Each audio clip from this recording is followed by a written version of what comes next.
Hi, everybody. Welcome to the Lexus Virtual Classroom here at Northside and Westside Lexus in Houston, Texas. Today, we're exploring the 2021 Lexus ES.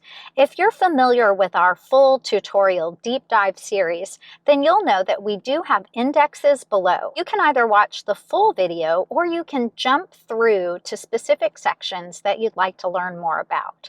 If you have any questions, make sure to leave a comment below and I'll be happy to get back to you. So come on, let's learn together. There are now 3 powertrain offerings on the ES. The ES 250, which is available for the very first time on the ES with all-wheel drive. The all-wheel drive system on the ES is a dynamic torque-controlled all-wheel drive.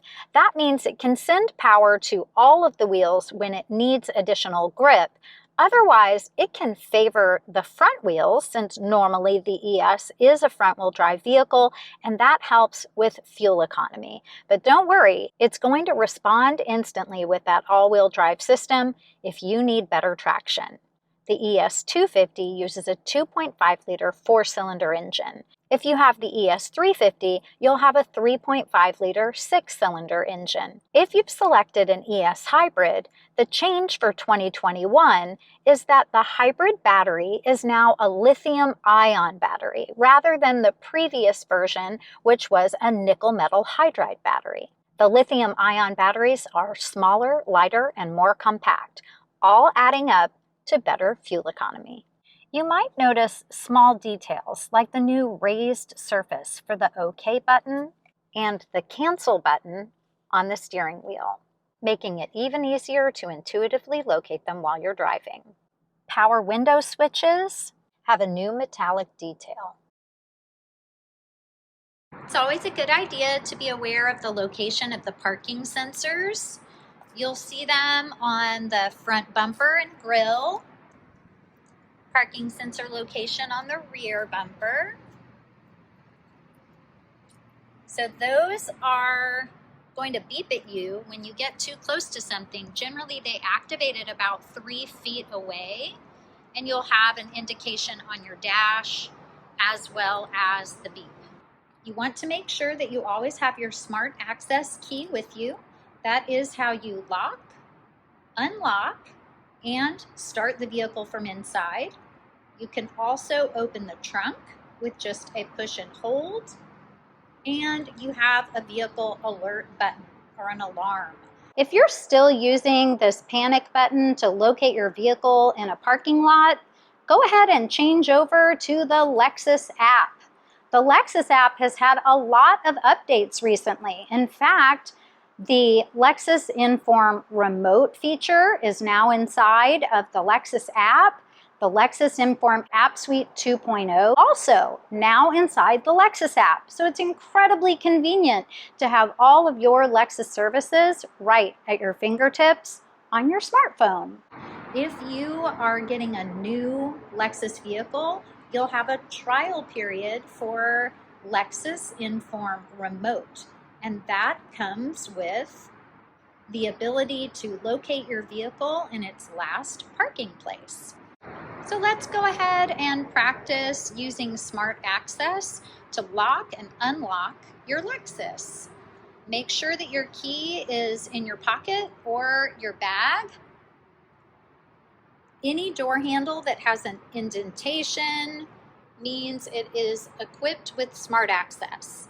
So if you put your hand in the door handle and just make contact, those side mirrors will open automatically if the auto feature is on your vehicle and engaged. So my hand in the door handle, driver's side door, is just unlocking my driver's door. If I want to then open the rest of the vehicle, I would need to hit the unlock button inside, or because we have smart access on all 4 doors on an ES, I'm able to just touch the inside door handle of the back doors, and I've opened the entire ES. Another option for unlocking the entire ES from the driver's door handle is to just leave your hand in the door handle for a few more seconds. check this out. Driver's door. And that additional beep has let me know that the entire ES is now open. That's also customizable. So if you wanted to program your driver's door to unlock the entire vehicle, you can do that in settings in the system in the car. We talked about being able to power open the trunk on the ES. If you have a power trunk feature, you're going to see the push and hold button. If it's not power, it's going to just pop open and then you can lift it manually. But on this vehicle, if we push and hold, you'll hear a beep. It's going to power open. To close the trunk, you want to use the button on the trunk lid. You can close your trunk manually with the handle that's located just on the right-hand side. Or if the trunk is equipped with a kick sensor, you can kick to open and close.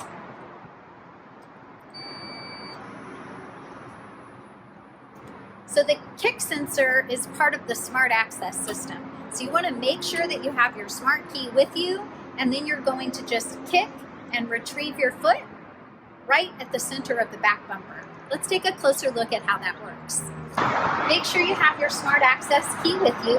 Again, just in your pocket or your bag. At the back center of the bumper, just kick. Step back, you'll hear a tone, and the trunk will power open for you. When you're finished loading or unloading in your cargo area, just simply kick again, and then it will close. So keep in mind that the kick sensor does not lock your vehicle. So if you need to walk away from your vehicle, you want to either lock on your smart key or with the indentation on the door handle.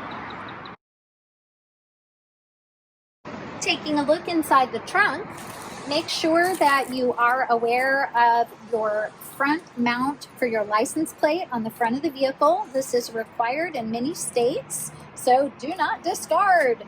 Your new Lexus vehicle should also come with a first aid kit that's Velcroed to the interior of the trunk. You'll have a cargo net stored neatly in a zip pouch.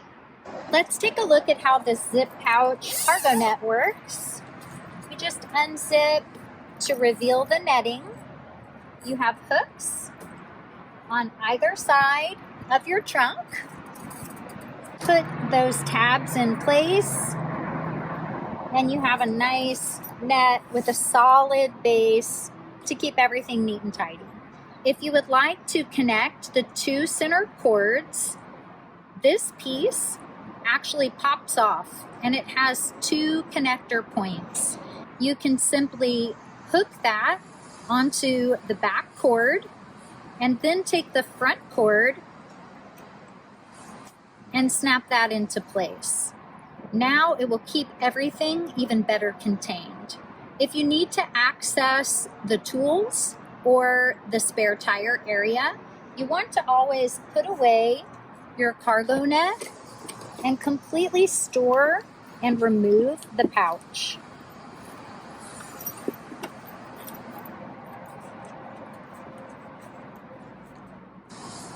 Because the clasps are plastic, you want to unhook from the D-ring, and let's remove that pouch.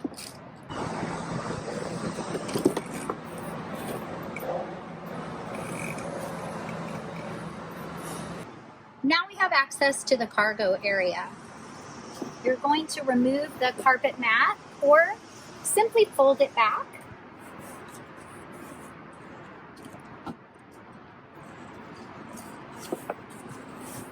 You'll see it says lift and hook. That lets you know that with this hook, you can clip into place right at the top, and then it keeps your hands free to be able to access the tools and the spare tire.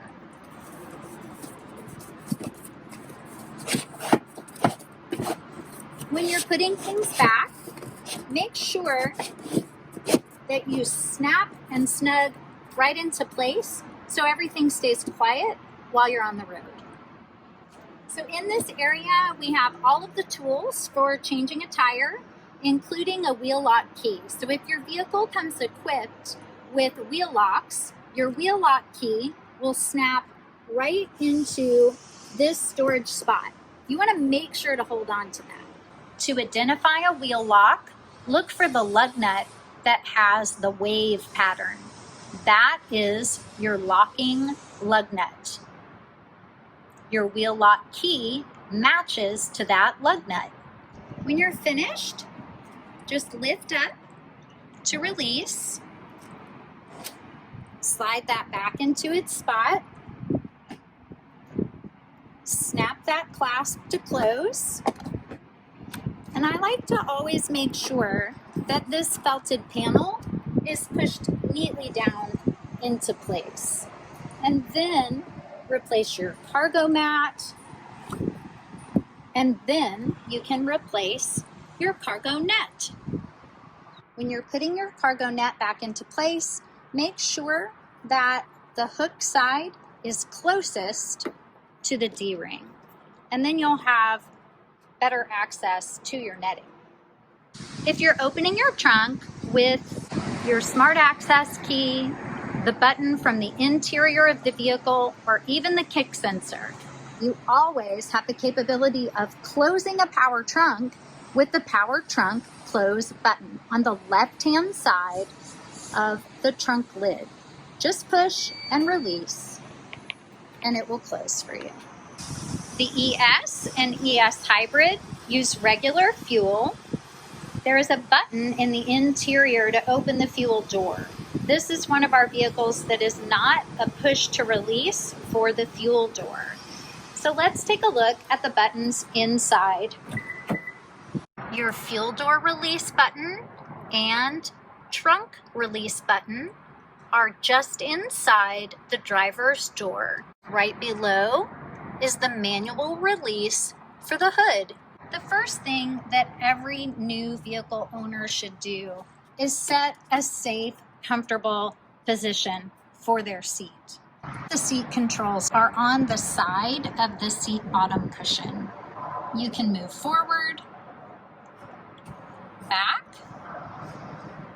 You can lift the hip point up or down, and the front of the cushion supporting the front of your legs can also go up or down. You can tilt the seat back, forward, or back. You can even control lumbar support. Depending on the package on your ES, you may have an additional button to extend the seat cushion forward or back for front leg support. Once you have your seat positioned in the best spot for you, your next step is to adjust the side mirrors. You'll choose left and then right using the touchpad to make your adjustments. If you have auto folding mirrors, you will have either a toggle or a button that has a light. If you have a toggle, it needs to be toggled to the center. If you push to the left, that will open the mirrors. Push down and to the right, that will power close the mirrors. Toggle to the center, and they will automatically close for you when you lock your ES. We're going to go ahead and apply the brake and push to start. And now we can also adjust our steering wheel. Our steering wheel adjustment is with the toggle on the left-hand side. You can move the wheel up, down, to you, and away. Once you have your seat, your steering wheel, and your side mirrors adjusted to your preferred driving position, you're going to save the driver position memory. This is going to be in the driver's door. In the case of the ES, it's just above the door handle. We're going to push the word set, let it go, and number 1. So now the number 1 position is saved. I can have 2 additional saved positions. If after I've driven for a little while, I decide I want to make a change to the seat, steering wheel, or side mirrors, just resave. Set, let it go, and number 1.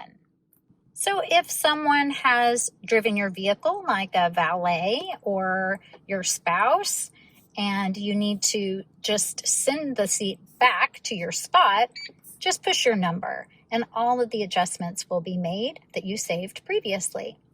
Let's keep exploring. You have a coin holder or small storage space. If your ES has a panel of buttons on the left-hand side, you may have buttons with features and some that are blank. If you have a blank button, it just means that there may be a feature available in another area that's not on the package on your vehicle. No worries. The first button you see is the 360-degree monitor. Just push to activate. When you're in park, you'll see a full rotation of the vehicle and the surrounding area. Looking at the top left corner, you can make a change to the body color selection. The bottom left corner allows you to change perspective and to play and pause. Most people prefer the bird's eye view. Even though it looks like there's a camera above the car, the cameras are located at the front, rear, and under each side mirror. Shifting into drive gives you a different view. You have a front wide monitor. Selecting auto on the bottom left corner allows the screen to pop up automatically at low speeds. With the 360-degree monitor in auto mode, you'll see it turn off or on based on the vehicle's speed.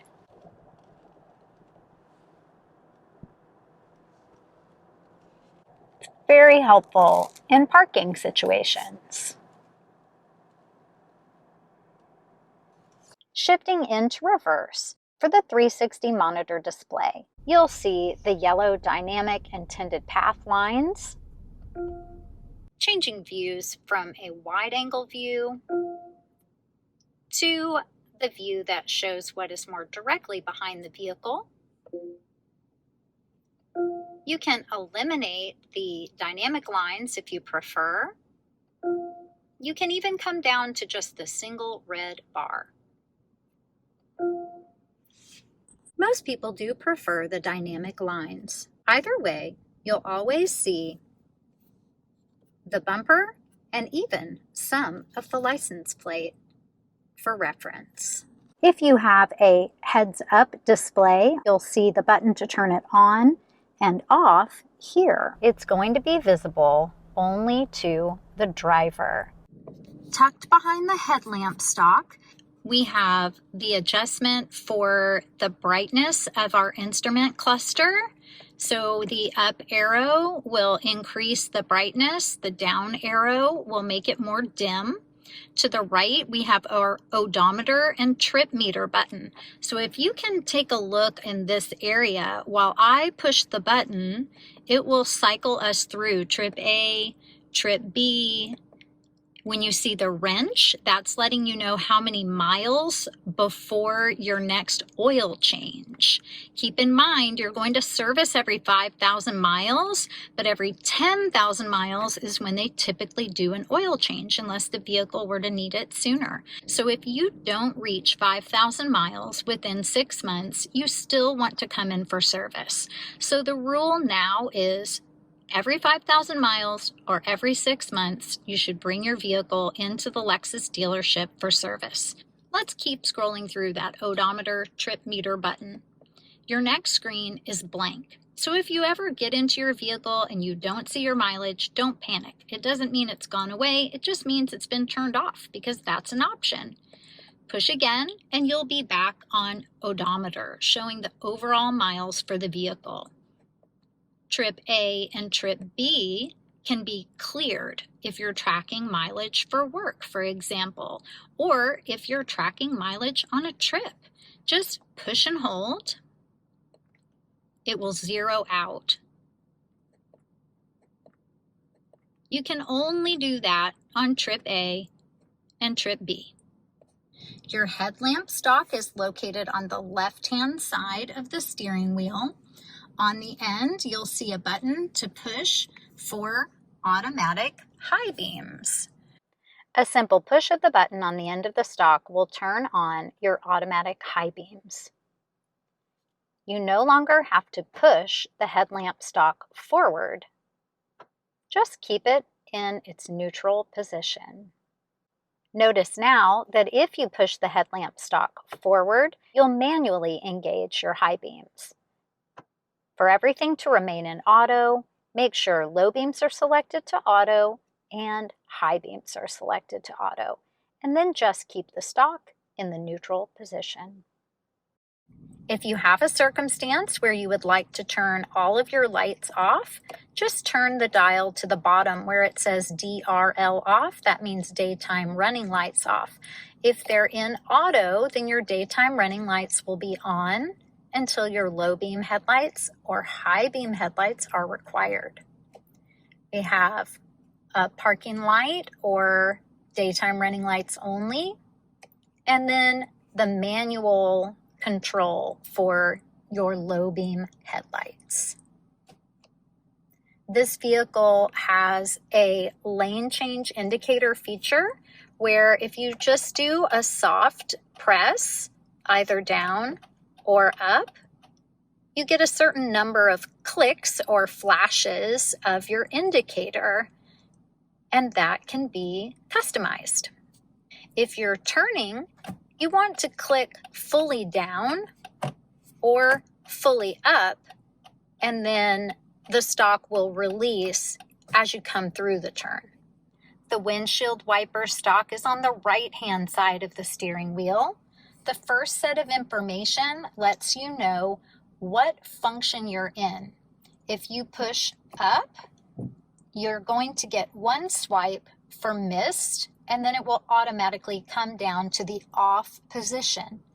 If your system says auto, then you have rain sensing automatic windshield wipers if you have turned them on. If it says INT for intermittent, then you're in charge of your windshield wipers. But for auto, we come down one click from the off position, and then we can adjust the sensitivity of the automatic wipers. Or what we're really doing is telling the car how little or how much water to respond to. So if it's not raining very hard, you might need to make sure that they're in the most sensitive position, and then it won't take quite so much water to get those windshield wipers to engage. If you want to manually control the wipers, just click down again for low, and then at the very bottom position is high. Low, back to auto. To clean the front windshield, you would just pull the stalk to you.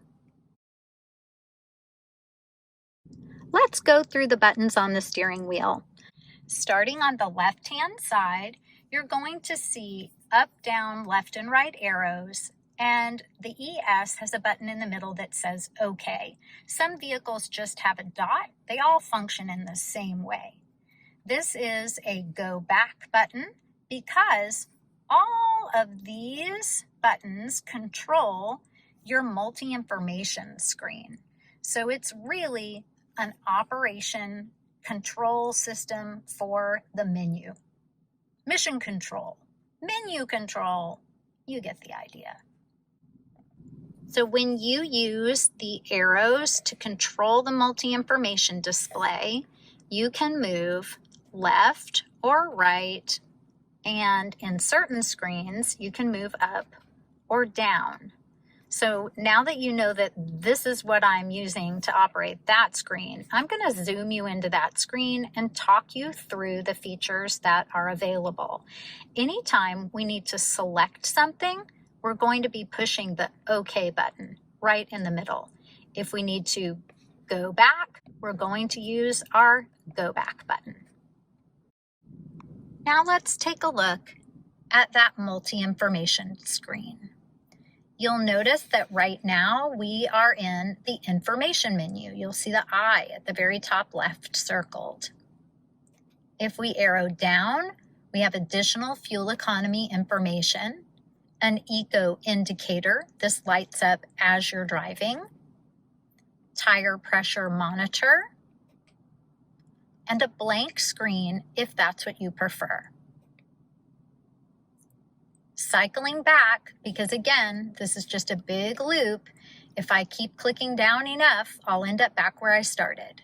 If I want to go to the right, I'll have a compass, right again to music, right again to the screen that monitors our lane keep assist and cruise control.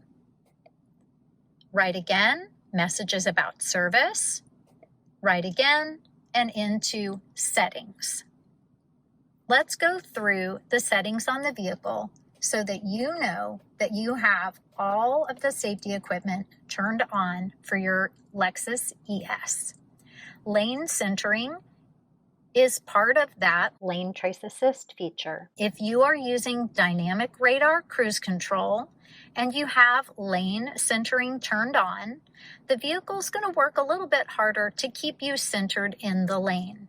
If you don't want any of these items to be selected, you just deselect. So you would click that OK button in our panel of arrows. We'll click OK and turn off lane centering. I do encourage you to leave these features turned on initially. Just know that they're on and what they do so that when your vehicle does something to try to help you out, you recognize it as helpful. If we arrow down to steering assist, this is going to give you a gentle nudge in the right direction if you start to veer out of your lane and you don't have your blinker on. The alert for lane keep assist right now is set to vibrate. If you push the OK button, you can change it to an audible alert. Most people prefer the vibration. If you heard that, that's the steering wheel vibrating. The sensitivity can be adjusted from high or standard. Pre-collision system, this can be turned off. You are going to get this message because we really don't want you to turn this off. We want you using the pre-collision system. In fact, we want you using it so much that if you turn your car off, when you get back in, it's going to turn itself back on.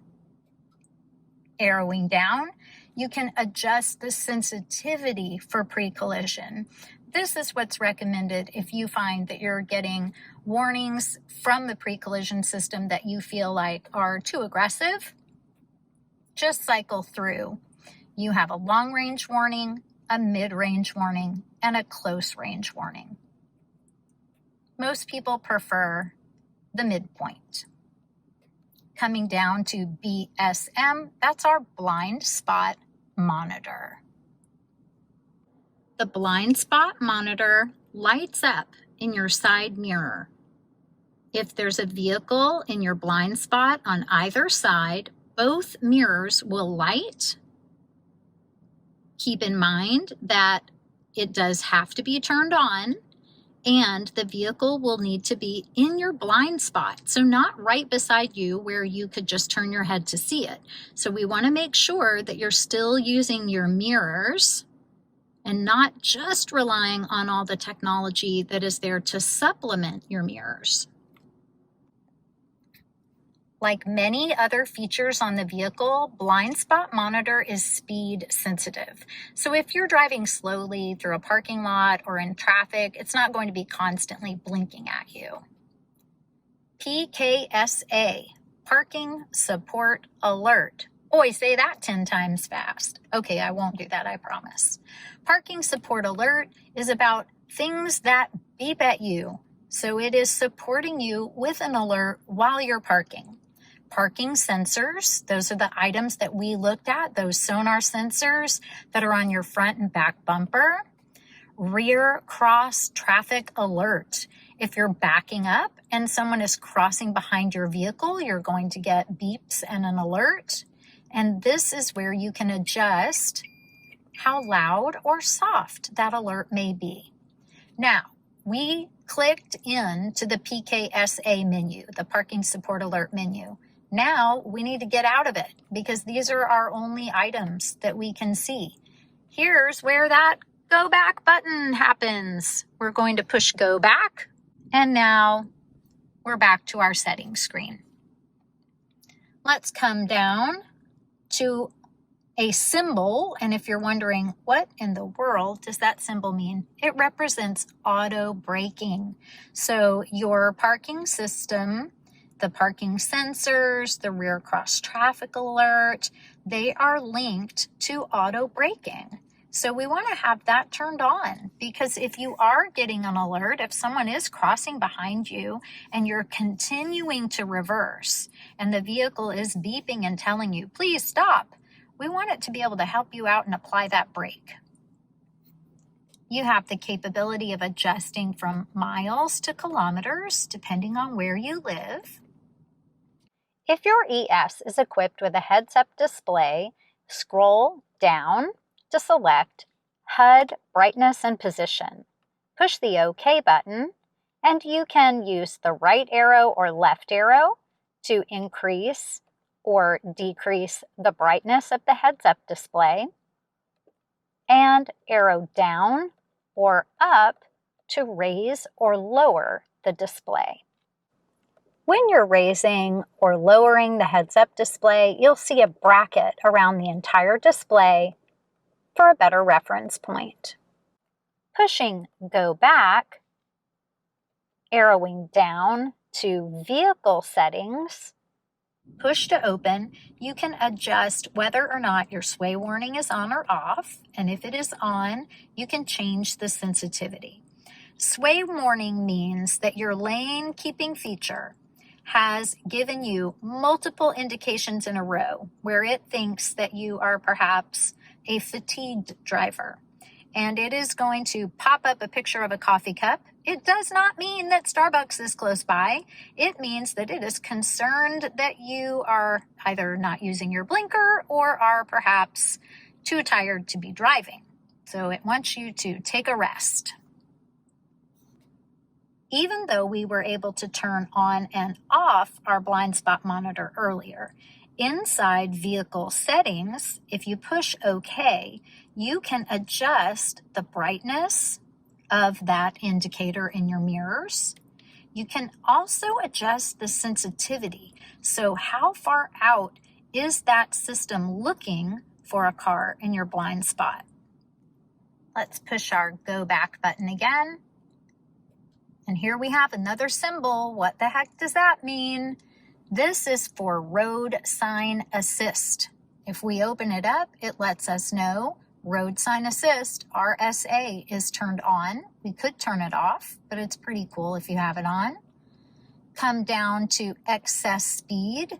If you want to be notified if you're going over the speed limit, you can decide, do you want a visual notification? So it's going to pop up a symbol showing you a speed sign.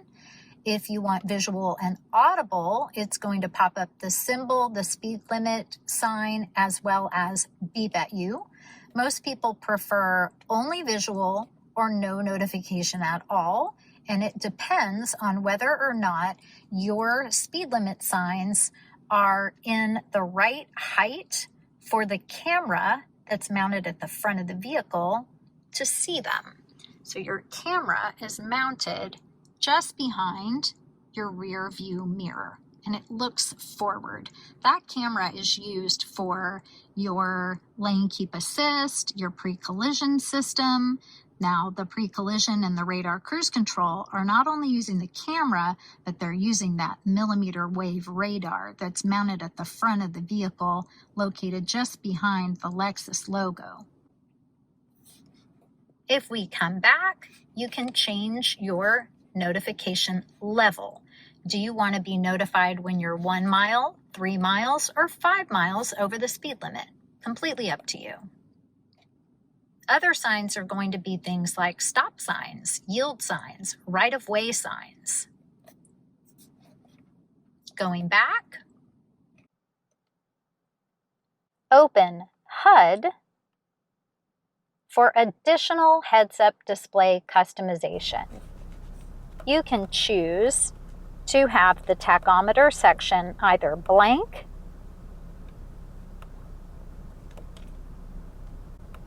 with an eco indicator bar that highlights as you drive in a fuel-efficient way, or the tachometer. Under HUD driving support, you can choose to have navigation, driving assist, information like the lane trace assist, markers, the compass, and audio information all appear or not, depending on your preference.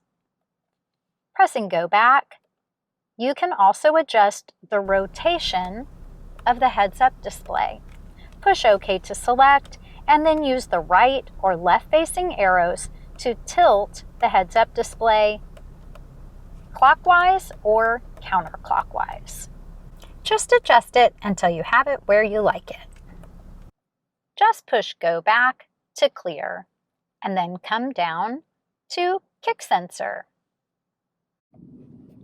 Our kick sensor that we used at the trunk does need to be turned on. If you have turned it off, you will be disabling that function. So if your car comes equipped with a kick sensor, I say turn it on and use it. Make life simple.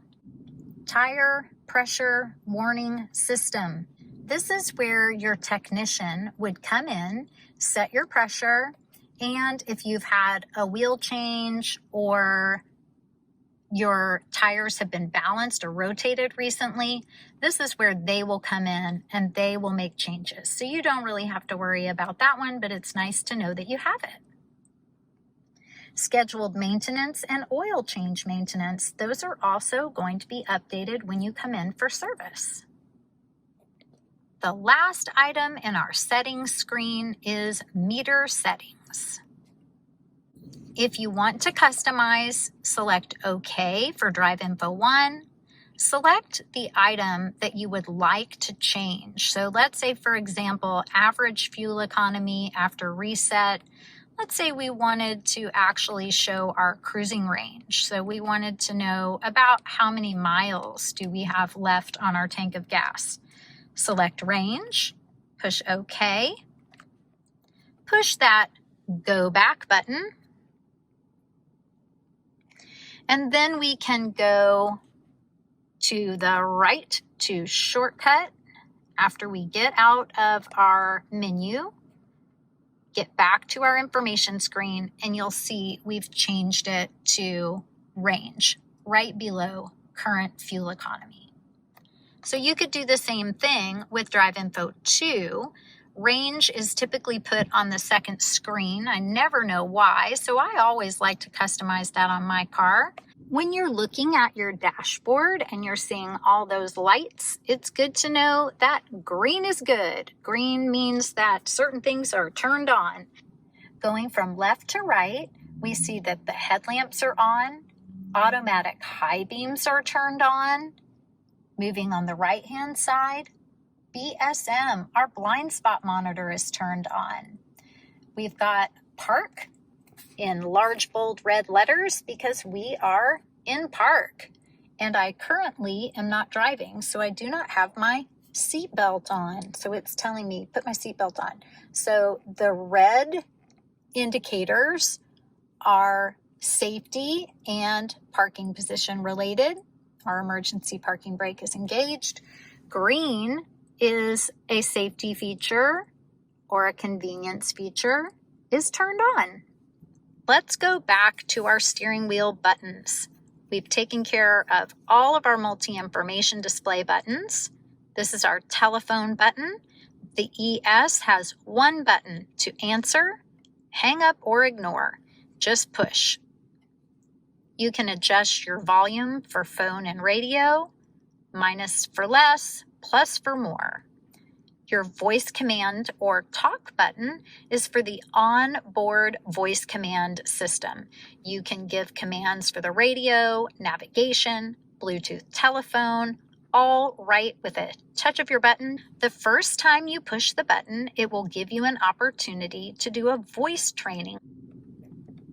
Before you start, consider viewing the available video tutorials or voice training functionality. Select the Do Not Tell Me Again option if you do not want this reminder again, or just push the talk button to continue. The tutorials and training will always be available from the voice settings menu.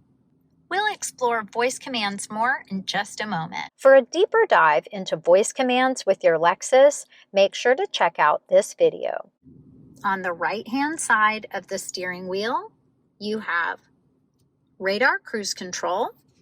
Just push to turn it on, and you'll see your radar cruise control indicator right above your odometer trip meter.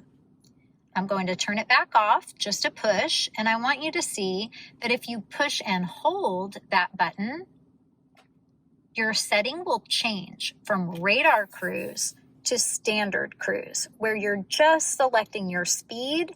You're not using a following distance with the radar. Most people prefer to use radar cruise, set your speed where you can increase, reduce. If you click cancel, then you can resume. But once you turn your cruise control on, set your speed, and then adjust your following distance. So let's take a look. If I click through the 3 different levels of following distance, think of this like a buffer zone. So if I'm pushing that button, that following distance button, I've got a long range, a mid-range, and a close range for my vehicle to slow me down and then speed me back up, depending on whether or not it senses another vehicle in close proximity to the front of the vehicle. It will also appear in your heads-up display. Our next item is that lane trace assist that we discussed. So on the ES, you have a more advanced feature called lane trace assist. So if you are using dynamic radar cruise control, so the system that we just talked about, if you have it turned on and set, then when you use lane trace assist, if the vehicle and the camera are not able to pick up on the lane markers, it's able to trace off of the vehicle in front of you. So let's use our multi-information display that we just learned about, arrow over to the lane trace assist screen. It's telling us radar ready. It's showing an example of the front of the vehicle and lane markers. Right now, the lane markers are showing hollow. If they light up solid, then it means it's registering the paint or the markings on the road. If it's not able to see them and you have cruise control turned on and you're at high speeds on the freeway, it's going to be able to trace off of the vehicle in front of you. Lane trace assist. If you're not using radar cruise control, it's going to engage the part of the feature that I referred to earlier, lane keep assist. So if you start to veer out of your lane and you don't have your blinker on, whichever lane you're approaching is going to light up and flash, kind of like an orange color. You're going to get a vibration in your steering wheel, depending on the setting that you chose in the multi-information display. You'll even get a nudge or a correction, once again, depending on your customization. The last few buttons on the right-hand side are for our sound system. So you can move through left and right arrows that will take you through your radio presets. It'll scroll you through tracks depending on what type of audio you're listening to. And you can change your audio source with your mode button. Just click through to change AM, FM, satellite, Bluetooth, you name it. If you push and hold your mode button, you're able to pause or mute your audio. Push and hold again to resume. Moving up from the steering wheel, you'll notice 2 additional dials on either side of the gauge cluster. These are right within reach of the driver. Their position was designed by race car drivers. The whole goal was to minimize movement for the driver, so you can really easily reach from the steering wheel to the dial. On the right-hand side, you have your drive mode selector. You can turn the dial down for eco, and you'll see the instrument cluster light up in blue. Turn up for sport, and you have red. There's also a notification on the large screen as well. If you push the dial in at the end, we go to our normal mode, and so all of that lighting turns off. The drive mode selector affects throttle response. So if you dial down to eco, when you give it gas, it's going to try to help you be not quite such a lead foot. It'll help you to have the best fuel economy possible. If you twist up for sport, you're going for a more aggressive drive style. So it's going to be a little zippier, not necessarily fuel focused. When you turn the vehicle off, if you're in sport mode, when you turn it back on, it's actually going to automatically default to normal mode because of fuel economy. If you're in eco mode, when you turn the car off and back on, it's going to stay in eco mode. Same with normal. Eco or normal will stay when you turn the car off or on. Sport will default back to normal mode. Moving to the left, we have the option of turning off our traction control. If you push the button in to turn it off, it's going to give you a message that traction control is off. So we have another item that's here that you may have noticed. These are paddle shifters.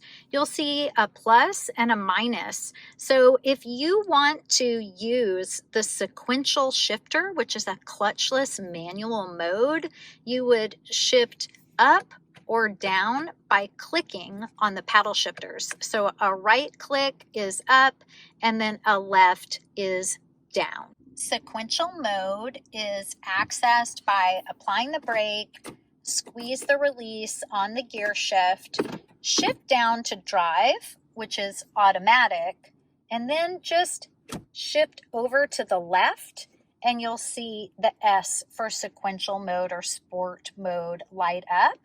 You'll also notice a plus and a minus on the gearbox. You can tap up or down on the gearbox to shift gears as well.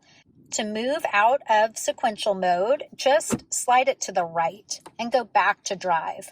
So most people with an ES are not going to be driving in sequential mode, but just know that you can. If you've gone to sequential mode accidentally, which can happen, just go ahead and slide it back to the right. That can happen even when you're driving along. If you accidentally go into sequential mode, just push it back to the right. No need to panic. While we're down at our gearbox, let's address the brake hold button. Our automatic parking brake or emergency brake, located under our engine start-stop button, that's engaging for us every time we put the vehicle into park. This holds our foot brake. So you do have to have your seatbelt on. So make sure, click it or tick it, shift into drive, then you can push the brake hold button. When you push the brake hold button, you're going to see that green means the feature is turned on. The yellow-orange color means it's actively holding the foot brake. So take a look. Right now, my foot is on the brake, but if I release, the system has taken over and the system is holding. So if I needed to drive, I would, in this case, because I have a building in front of me, I would put my foot on the brake, shift into reverse. Can you see that? Because I'm in an ES with this amazing backup camera, I have my yellow indication lines that are dynamic, so they move with me and they let me know my intended path. Now let's say I want to come to a stop and I wanted to go into drive. So I'm going to automatically, it's going to go back to the screen that was previously on. The map was on. And my brake hold is once again engaged. So now I'm in drive. If I tap on the accelerator, so let's say I want to move forward, when I come to a complete stop, so I am putting the brake on right now myself with my foot, but because I have brake hold turned on, if I let go after I see that yellow hold, it means it's going to take over and hold the foot brake for me. This can be really helpful if you're, stuck at a train or something like that and you don't want to just keep applying the brake yourself. But if you forget that you have it, don't worry about it. Cup holders on the ES. Up front, we have a couple of neat little details.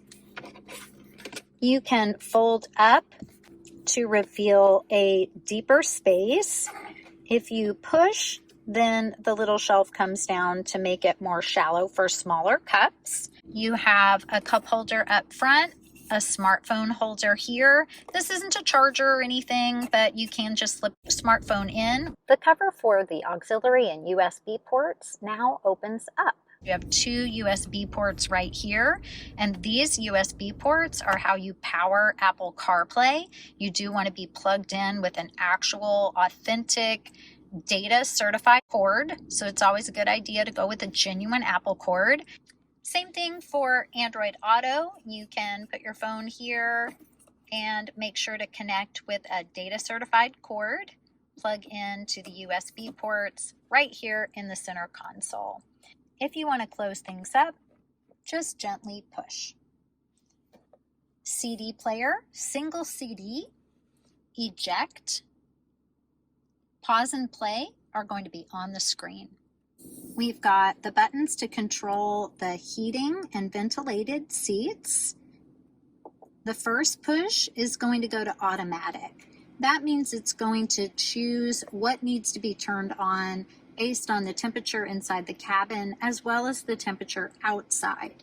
So if you disagree with it, that's no problem. Just take over. So you can push the button yourself and choose from 3 different levels of fan or heat. Driver side, passenger side, heated steering wheel. The heated steering wheel also has an auto feature, and just push to take over. The steering wheel has 2 levels of heat and the seats have 3 levels of heat and cool.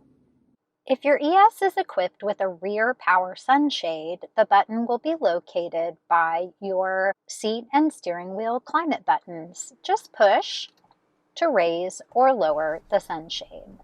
When you put the ES in reverse, the sunshade will lower automatically. Moving up our center stack, your radio power, volume, and tuner dial are all together, so they're very easy for the driver to reach. Push to turn it on or off. Turn the volume on the tall portion. The lower wide portion is your tuner dial. It's always nice to know about the hard button shortcuts that you have right at your fingertips. The radio hard button and media hard button will pull up your screen for those items. So just give the radio button a push and you'll see your sources. If you push a second time, if your radio was turned off, it will turn it on. If you're already on and you push again, it operates like a mode button and it will cycle you through your radio sources. Your media button is going to engage other music items like CD or a smartphone that's connected through Bluetooth or USB. Your seek and track buttons are similar to the buttons that are on the steering wheel. But the difference is that these buttons also take you through your radio presets. So if we click either left or right, we're actually moving up or down our favorites list. If you want to seek from the steering wheel, you push and hold and it will go to the next available signal. The buttons that are the hard buttons on the center console do not move you through your radio presets.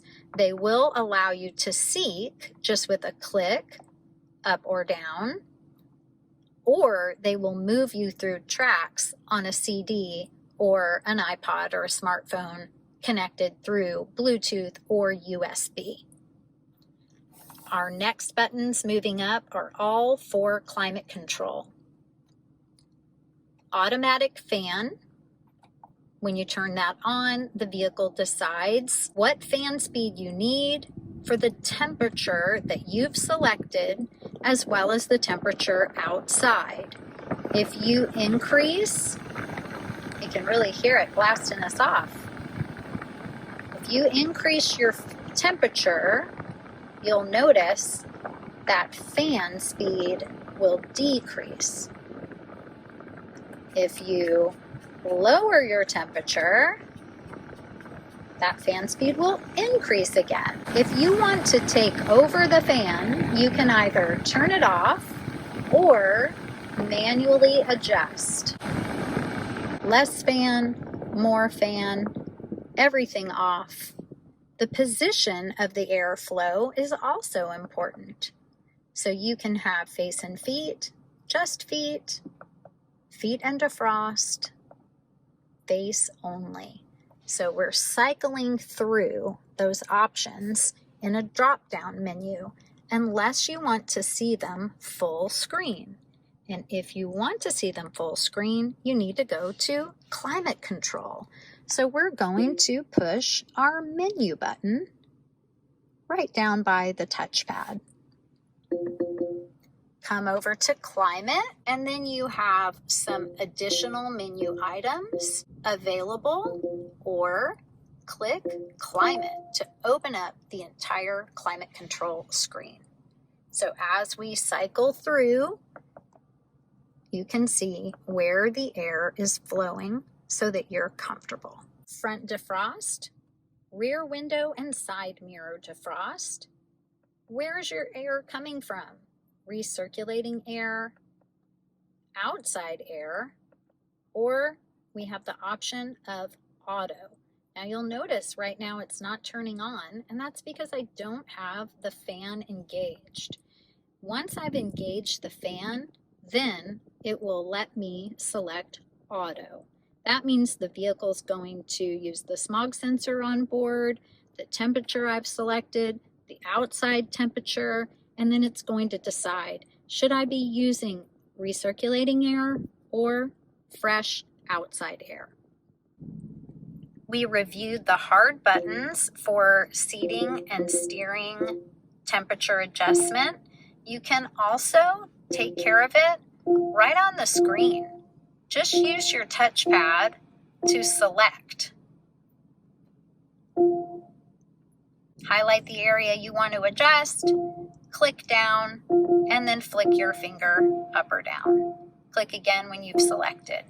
You don't even have to click down to select, just highlight the area and flick your finger on the touchpad. If you'd like your Lexus to take charge of all of it for you, you can turn on the Climate Concierge. If you have the Climate Concierge turned on, you will see an indicator just to the left of the Lexus logo. This means all you have to do is adjust your temperature, and your Lexus is going to adjust everything else for you.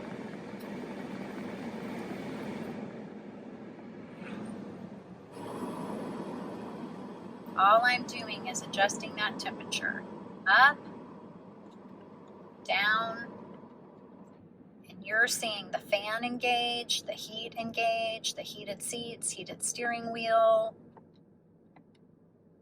and that Climate Concierge will maintain all of those settings for me. All I have to do is change the temperature. Our last item on the climate screen is options that take us into another menu where we can turn on and off Climate Concierge, Eco Heat and Cool. If we want the system to cycle off of the heating and air conditioning system more quickly for better fuel economy, we also have a windshield wiper de-icer. This is handy in the colder months if you have a freeze or frost on your front windshield. Dual is something that you can turn on or off. Dual means that you have separate temperatures running, one for the driver and one for the passenger. Most people like to have separate temperatures, but only if you have multiple people in the car.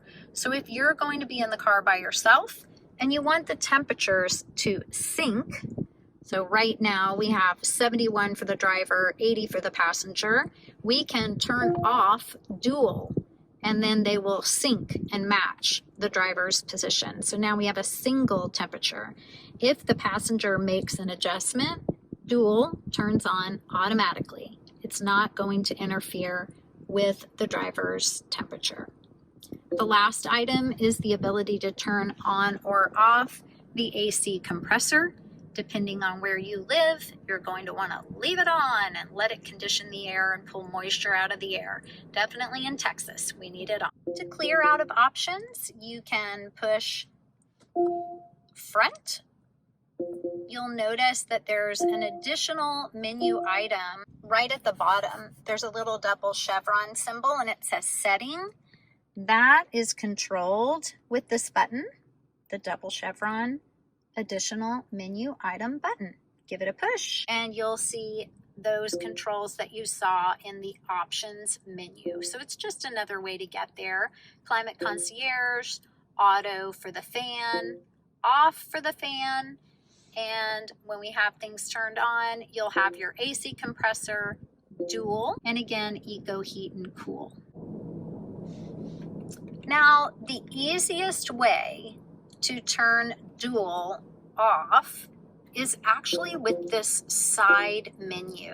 So all of the icons on the right-hand side of the screen can open additional screens. So if we click on the screen for climate control, you'll see all those controls that we were looking at previously. They're just condensed into a smaller size, but you've got your dual button right there. So if we want to sync up and go to a single temperature, just select dual or deselect dual in this case. To go back to our full screen map or to make any item full screen, just click on the bottom right hand corner and it will push everything away and open up your full screen nice and easy. Since we've explored the menu for climate control, let's take a look at other items in the menu. And again, we're just operating from the menu button, the go back button, and the touchpad. This go back button operates your main screen. We've seen a go back button before on the left-hand side of our steering wheel. That's operating our small screen. When I push the menu button, you'll be able to access all of the features in your main menu. We've addressed climate control on the far right, so now let's go from the left. We have the ability to pull up a destination search. We can shortcut right to the search. We can go home if we've programmed a destination close to home. I always recommend programming something close to home rather than your exact house, just for safety. Recents, those are your previously searched destinations. You can save favorite items and even sync to addresses in your contacts. If we click destination, we have most of those same items right in front of us on the left-hand side of our screen. We also have a feature called Destination Assist. If we push our Go Back button, you'll go back to your map screen. So if you wanted to find another way to search straight from your map screen, just click on the magnifying glass and you're right back to your search screen. Also know that you can click Home right at the top if that's already been programmed. My favorite way to tell the navigation system to take you to your home is to use voice command. That's where that onboard voice command button comes in handy. Go home. The home preset is not defined. And if we have a home address saved, it will route us to our destination. Back to our main menu, we've already reviewed our audio screen through our hard button, radio, and media buttons. But you'll notice that if you hover or highlight the audio button, you have shortcuts, AM, FM, and satellite. If you have a disc, then the disc button will be highlighted. USB would be highlighted if you have an audio source plugged in through USB, and you can sync your phone through Bluetooth for Bluetooth audio. If you click on audio, you'll be right back to that audio screen that we've explored a little bit. Our sources are at the top. Presets. This lets us save a favorite station. So when you use the tuner dial or voice command, you can tune to a station. Let's check that out. Tune to the bridge. The bridge. If we want to save this station as a preset, we need to open our preset menu, pick the spot where we want to save our selected station, and we're going to highlight it with the trackpad or the touchpad. And then we're going to push and hold until you hear a beep and it assigns that station. If you want to make a change, again, you can use voice command or just use the tuner dial. You can then pick your spot with your touchpad, push and hold, and it will override whatever was in the spot, saving your new station. Radio replay on the left-hand side is a feature that you can take advantage of if your song is getting interrupted by a Bluetooth call. It's going to pause stations that are capable of pausing. And with satellite radio, it also can automatically start you at the beginning of a song. So if you see that it's caching or saving audio, like right now it's not, it doesn't have a true strong signal, but if it's caching, it would save here, and then you can go live, you can advance, or even rewind. You have a station list available if you want to explore different genres and stations. If you go into options, you can turn certain settings on and off as you prefer.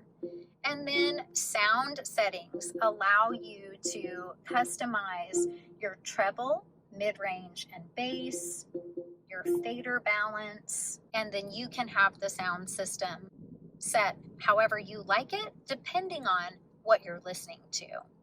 Keep in mind that when you make changes on the treble, mid-range, and bass, that you need to change those settings for each sound source. Speaker placement is going to be just one time. When you make that change, it stays until you change it again.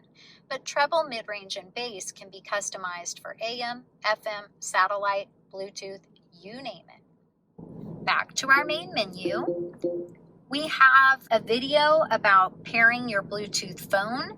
Make sure to follow that so that you can register your Bluetooth device. When you click on phone, if you've never set up a phone in your system, just click yes, and then it will allow you to follow the prompts to pair your phone. And you're going to do that from your smartphone.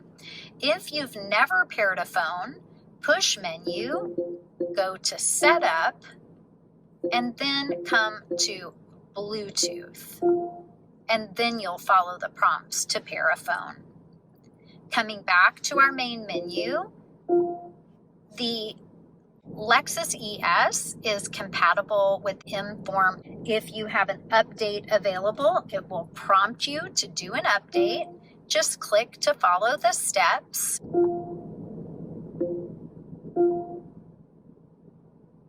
So you'll see that the update is pretty quick. It's always a good idea to do that update so it will clear that message. Now you'll see notifications, Wi-Fi. This screen is just a reminder that you do have a Wi-Fi trial available for this vehicle. It uses AT&T for the Wi-Fi services. Once you have a phone paired to the system through Bluetooth, when you highlight apps in the main menu, now you'll see infotainment and communication items available. Select to open. If we come to infotainment, you'll see compatible apps on the screen. Lexus plus Alexa is a feature that is available if you have an Alexa account. You don't have to have a paid Prime account, but you do have to have the Lexus plus Alexa app on your phone, the Lexus app on your phone, and you need to be logged in to both. You also need to sync your Lexus account with your Lexus plus Alexa account. Just follow the prompts when you sign in. Back to our main menu. If it says projection, it means that you do not have an Android Auto or Apple CarPlay phone plugged in. When you plug them in to the USB port, then the system will recognize if you're using an Apple phone or an Android phone, and it will change accordingly. But you do need to turn that feature on. Back to setup. This time we go to projection settings. If you're using an iPhone, make sure Apple CarPlay is selected for on. If you're using an Android phone, make sure you have Android Auto turned on. So if you have both phones in your life, you can turn them both on. Back to our main menu again. Information, kind of the unsung hero of the menu. You have trip information, traffic information, and the most popular, weather information. This is an awesome feature. It even has a Doppler weather radar map. Look at that, we've got some rain coming in the area. It's going to update for you, and it will let you know how long ago it's been updated, and the updates come from the Weather Channel. Vehicle alert history. If there are alerts about service or other vehicle alert messages, they will be located here. The e-owner's manual is a really handy tool that's on board that will allow you to look up information about your vehicle when you're exploring more about it. You can look at videos, do a visual search, search by keyword, table of contents, you name it. Just click to explore. Now let's push menu and go to our final menu item, setup. Now setup is pretty involved. We are just going to take a quick pass at most of the setup items. If you would like to do a deep dive on any of the setup items, make sure to let us know. The most frequently used items in setup are going to be the general menu, which it defaults to when the ES setup menu opens, and Bluetooth for pairing a phone each time you get a new device. In the general menu, of course, you have your clock settings, and Just know that in this vehicle, daylight saving time will auto adjust as long as it's turned on to the auto mode. Choose the language, adjust your display, projection settings. That's again where we go for Apple CarPlay and Android Auto permission. The theme is the button color, temperature, unit, Fahrenheit or Celsius, and then you can continue on personalizing and customizing the sound, the pointer sound, if you make an error by clicking off of a clickable surface, things like that. Bluetooth is where you're going to go to pair a Bluetooth device. Once that Bluetooth device is paired, you have additional things that you can control in your phone setup. Audio controls will allow you to customize certain settings for the radio and additional audio features. Voice is a great area to know about because it might be nice to adjust the volume for the onboard system. So just click voice volume, click on the box to slide your finger. All I'm doing is sliding my finger left and right. When you have where you want it, just click down.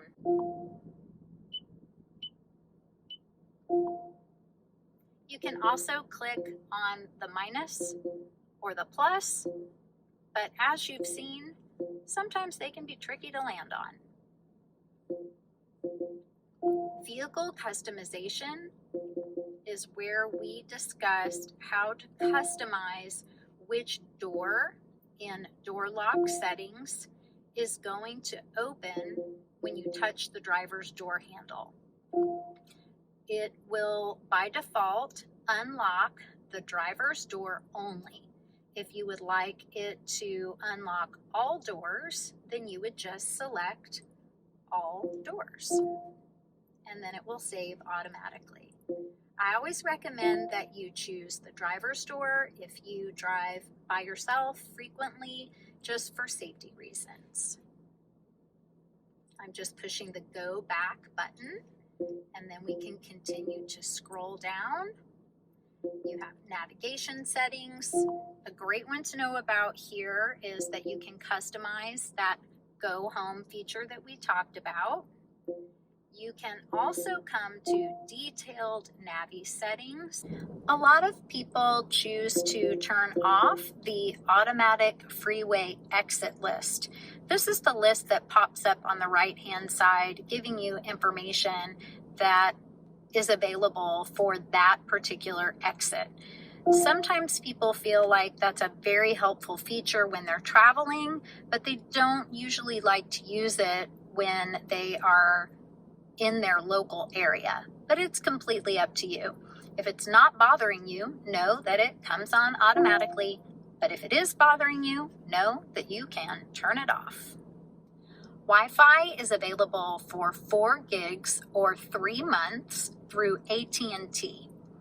After you've surpassed the trial period, you want to make sure that you subscribe through AT&T for a Wi-Fi data hotspot account for your vehicle. Inform App Suite, traffic information, and data services also have some level of customization in setup. That does it. That takes care of our entire main menu. Great job. Your vehicle has the capability of linking to 3 garage doors or gates that are HomeLink compatible. We have a video about how to do that linked in the description below. Dome lights and personal lights are operated just with a touch. You can also have your lights set to door mode. When the button is pushed in and flush, then your lights will come on when you open a door.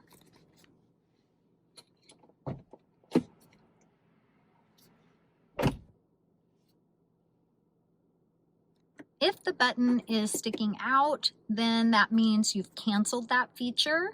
So in order to have your dome lights come on when you open the door, just make sure to push it in so it's flush. Your controls for your moonroof are right here. If you open the moonroof, it will open the glass as well as the shade. You can also close the glass, leave the shade open, and even tuck it back a little farther. The shade is a manual close. And this button that says up and down will tilt the back of the moonroof just to bring a little fresh air into the vehicle. SOS button is under a small cover. Push this to reach an emergency operator. All new Lexus vehicles come with a trial period for compatible Lexus Inform connected technologies. The ES armrest is dual hinged. That means it can be opened from either side.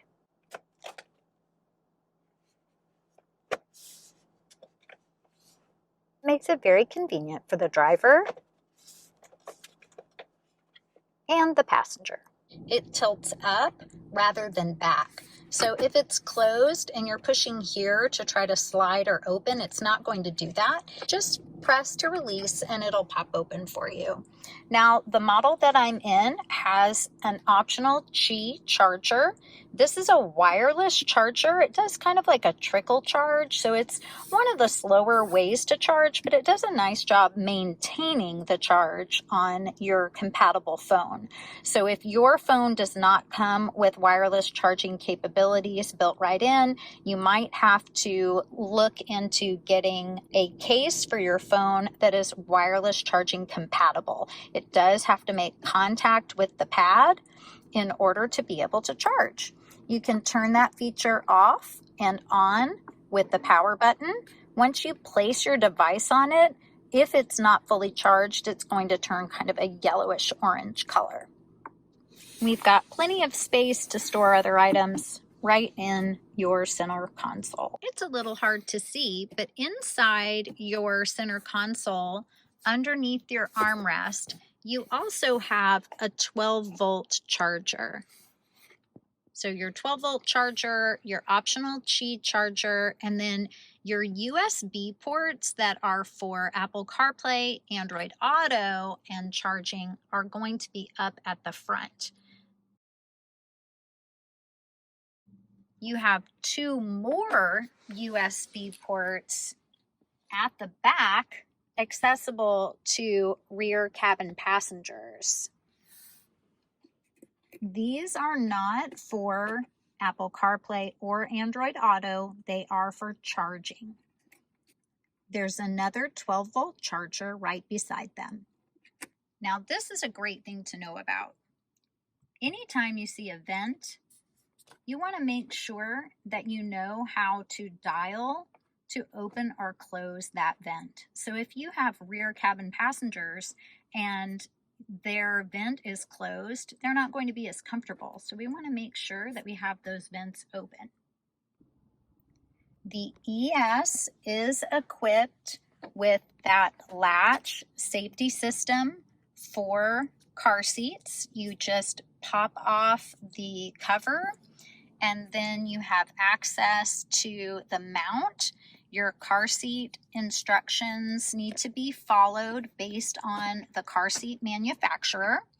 So you'll see those attachments on both outboard seats. So the two main seats have two attachment points. The center seat does not have those lower attachments. All three back seats do have top tethers for car seats. So you can put 3 car seats or boosters into the back seat of the ES. You just want to make sure that you are properly following the instructions that come with your particular car seat. If your ES is equipped with rear window shades, You'll see the tab for the main window shade right at the bottom. Just gently pull up and lift into place. Push away and up to release the shade from the hooks.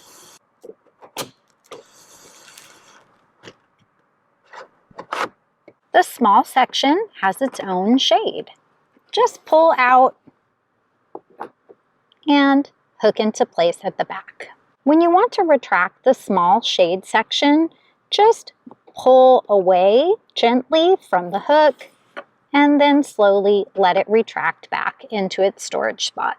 In the back seat of the ES, if you pull down on the loop that opens the center armrest, you have cup holders and you have access to a pass-through. The pass-through is for longer cargo that might fit through into the trunk. What you want to make sure of is that if you are valet parking your vehicle, if you have items that are in your trunk, to keep them more secure, you want to lock that pass-through. Let me show you how to do that. Inside your smart key is a metal emergency key. See that? All you have to do is push on the dot where it says push and then release that metal smart key. This key will lock your pass-through and your glove compartment. And inside your glove compartment is another step that you need to take to secure your trunk if you have items in the trunk that you would like to keep secure and you're valet parking your vehicle. To lock your pass-through, make sure you have your metal key.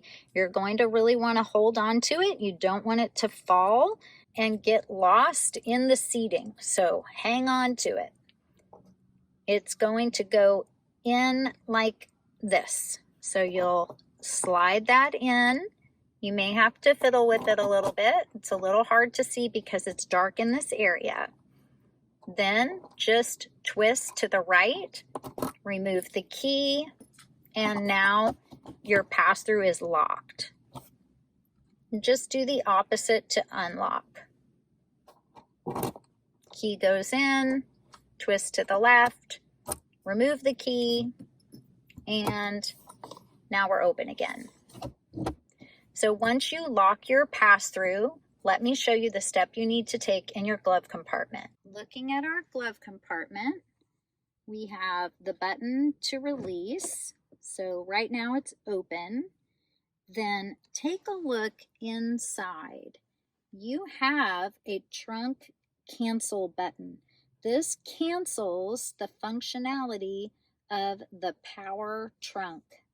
If you push that and it's sticking out pretty far as it can, that means the power operation on your trunk will no longer operate.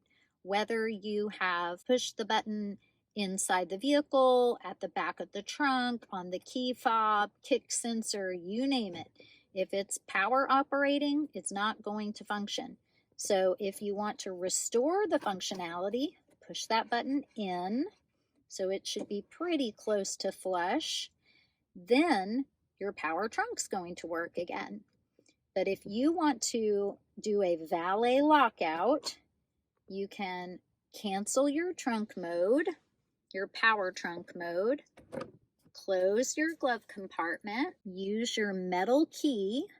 So in the back, we put it in flat. This time, we're putting the key in side to side, and you might want to use a little flashlight if you're having trouble, but just slide it in. You should not have to push hard. You just have to find the correct way to line it up. Twist down flat, and now it's locked.